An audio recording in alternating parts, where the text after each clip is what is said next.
Okay, तो आज का आपका टॉपिक है न्यूट्रलाइजेशन कर्व। न्यूट्रलाइजेशन कर्व बोल लो या फिर आप बोल लो टाइट्रेशन कर्व, काफ़ी ज़्यादा इंपॉर्टेंट क्योंकि इस लेक्चर से 5 मार्क्स का क्वेश्चन आता है। ठीक है, अगर क्वेश्चन एक्सटेंड हो गया थोड़ा तो 10 मार्क्स का भी आ सकता है। समझने वाला टॉपिक है, रटने वाला बिल्कुल नहीं है, क्योंकि जो अपन कर्व बनाएंगे वो अगर अपन समझ लेंगे तो 2 मिनट लगेंगे फिर तो कर्व बनाने में। ठीक है, फटाफट फटाफट अपन ड्रॉ कर देंगे और एक्सप्लेन भी उसी कर्व की मदद से अपन कर देंगे। अगर आपको पुराने लेक्चर की नीड है तो मैंने प्लेलिस्ट की लिंक जो है डिस्क्रिप्शन में दे रखी है, और अगर आपको नोट्स की रिक्वायरमेंट है तो मैंने टेलीग्राम चैनल की लिंक डिस्क्रिप्शन में दे रखी है, आप वहां पे जाके मुझे टेक्स्ट कर सकते हो। तो चलो शुरू करते हैं आज का टॉपिक, न्यूट्रलाइजेशन कर्व। तो देखो, टॉपिक को स्टार्ट करने से पहले उसकी इंपॉर्टेंस के बारे में अपन जान लेते हैं। ठीक है, ये टॉपिक आपको 5 मार्क्स में या फिर 10 मार्क्स में एग्जाम में देखने को मिल सकता है। काफ़ी ज़्यादा इंपॉर्टेंट टॉपिक है न्यूट्रलाइजेशन कर्व, या फिर आप बोल सकते हो टाइट्रेशन कर्व। ठीक है, तो लेक्चर को ध्यान से सुनना, मेरी गारंटी आपको सब यहीं पे याद हो जाएगा। और बड़ा सिंपल है, टोटल लेक्चर जो है समझने का है। ठीक है, अगर आप समझ गए तो पूरा लेक्चर आपका, 5 नंबर या 10 नंबर जो भी क्वेश्चन आता है वो आपका। तो चलो लेक्चर को शुरू करते हैं।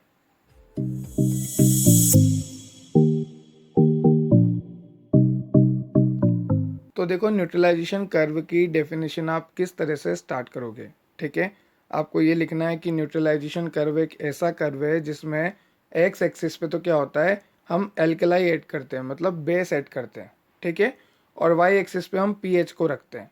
ठीक है, तो न्यूट्रलाइजेशन कर्व एक ऐसा कर्व होता है जिसमें हम एक्स एक्सिस पे बेस को ऐड करते हैं और वाई एक्सिस पे पीएच को रखते हैं। आप एग्जाम्पल के लिए बना के दिखा सकते हो कि एक्स एक्सिस पे तो हमने एल्कलाई या फिर आप बोल लो बेस को ऐड किया है, और वाई एक्सिस पे हमने पीएच, पीएच ऑफ एनालाइट, किसकी पीएच, एनालाइट की पीएच। ठीक है, तो इस तरह से आप बता सकते हो, डेफिनेशन दे सकते हो 2 मार्क्स में।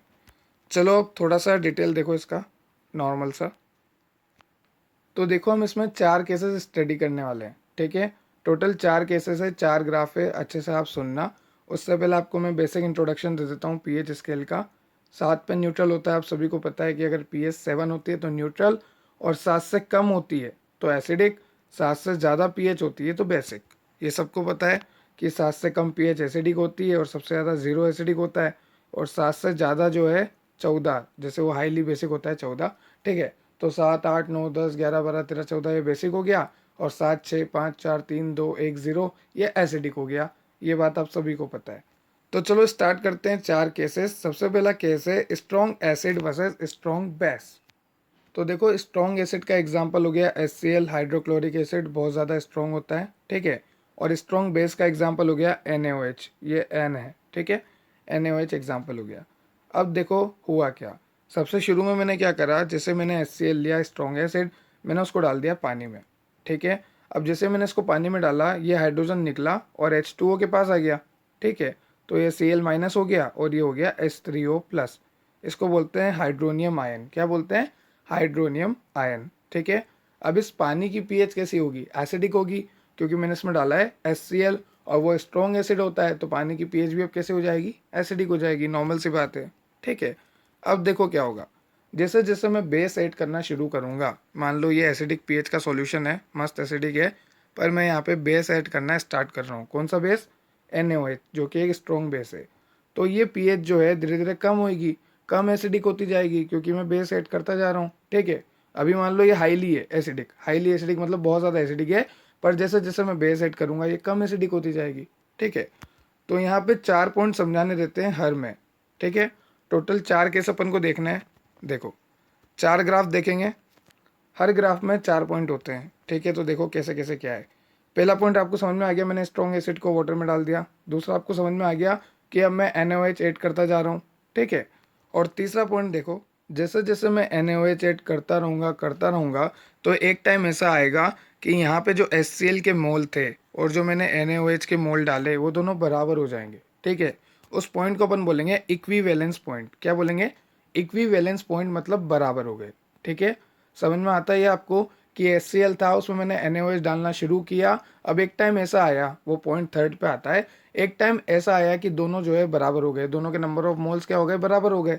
तो इसको हम बोलेंगे इक्विवेलेंस पॉइंट। मतलब यहाँ पे क्या हुआ, एसिड और बेस, एसिड मतलब HCl, बेस मतलब NaOH। ठीक है, तो HCl प्लस NaOH दोनों मिला के क्या बनाएंगे, NaCl और पानी। तो लास्ट लेक्चर में मैंने बताया भी था कि एसिड और बेस दोनों रिएक्ट करके बनाते हैं सॉल्ट और वाटर। तो ये देखो, ये सॉल्ट है, ये वाटर है, ठीक है। ये हो गई न्यूट्रलाइजेशन रिएक्शन। तो न्यूट्रलाइजेशन हो रहा है, ठीक है। एसिड और बेस दोनों एक दूसरे को नॉर्मल कर रहे हैं, न्यूट्रलाइज कर रहे हैं, इसलिए न्यूट्रलाइजेशन बोल रहे हैं।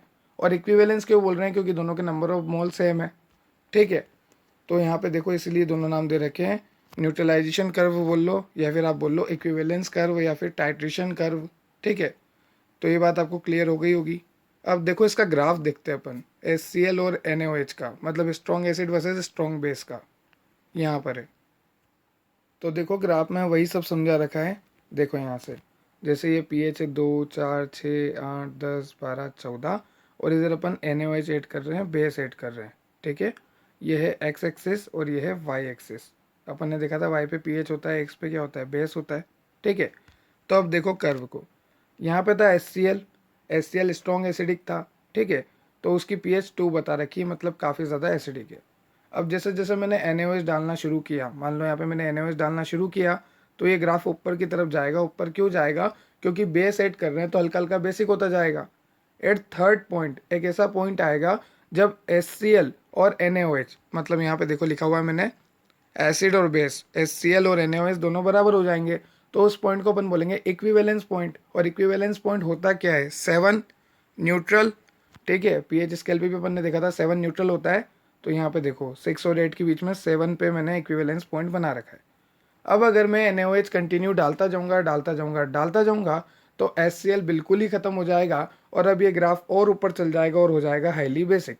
देखो यहाँ पे, अगर मैं 8.4 पे क्या करूँगा, NaOH को डालता जाऊँगा, NaOH बहुत ज़्यादा, ठीक है। अगर मैं कंटिन्यू ऐड करूँगा तो pH जो है बेसिक हो जाएगा, क्योंकि OH माइनस बहुत ज़्यादा हो जाएगा। NaOH में क्या है? OH माइनस, ठीक है। तो ये था पहला कर्व। अब देखते हैं दूसरा। तो देखो दूसरे केस में क्या है, वीक एसिड और स्ट्रॉन्ग बेस, ठीक है। एक वीक एसिड का एग्जांपल जैसे एसिटिक एसिड, जिसका फॉर्मूला होता है CH3COOH। स्ट्रॉन्ग बेस जैसे NaOH, दोनों ले लिया अपन ने, ठीक है। अपन ने ऊपर ही देखा था स्ट्रॉन्ग बेस तो NaOH ही होता है। तो देखो परंपरा के अनुसार पहली स्टेप में क्या करा था अपन ने, एसिड को पानी में डाल दिया था। यहाँ पे वीक एसिड है, एसिटिक एसिड, एसिड लिया पानी में डाल दिया, तो होगा क्या, ये हाइड्रोजन निकलेगा, इसके पास आ जाएगा। यहाँ पर हाइड्रोनियम बन रहा है और यहाँ से हाइड्रोजन गया तो नेगेटिव चार्ज आ गया, ठीक है। अब क्या होगा, मैं यहाँ पे NaOH ऐड करना शुरू करूँगा। वहाँ पे भी मैंने दूसरी स्टेप में NaOH ऐड करना जो है शुरू किया था, ठीक है। अब तीसरी स्टेप में क्या होगा, वहाँ पे तो न्यूट्रल हो गया था मामला, क्योंकि दोनों बराबर टक्कर के थे, दोनों स्ट्रॉन्ग थे। पर यहाँ पे देखो ये स्ट्रॉन्ग है और ये वीक है, तो यहाँ पे क्या होगा, इक्विवेलेंस पॉइंट पे भी हल्का सा बेसिक होगा। क्यों? क्योंकि भैया स्ट्रॉन्ग बेस है, ठीक है। न्यूट्रल तो होने से रहा, कहाँ बेचारा वीक एसिड, कहाँ स्ट्रॉन्ग बेस, ठीक है। तो स्ट्रॉन्ग बेस है तो अपनी ताकत दिखाएगा, इक्विवेलेंस पॉइंट पे भी हल्का सा बेसिक होगा। देखो यहाँ पे देखो, तो देखो यहाँ पे बता रखा है moles of NaOH equal two moles of CH3COOH, या फिर आप बोल लो एसिडिक एसिड। मोल्स तो बराबर हो गए, पर यहाँ पे इक्विवेलेंस पॉइंट पे जो है हल्का सा बेसिक आएगा। देखो अब हो गया क्या क्या, ठीक है। CH3COOH NaOH के साथ रिएक्ट करेगा तो बनाएगा CH3COONA, ठीक है। ये Na उड़ के इधर आ जाएगा और ये हाइड्रोजन चल जाएगा और पानी निकल जाएगा, ठीक। अब ये CH3COONA को मैं लेता हूँ, ले लो सर, ये ले लिया।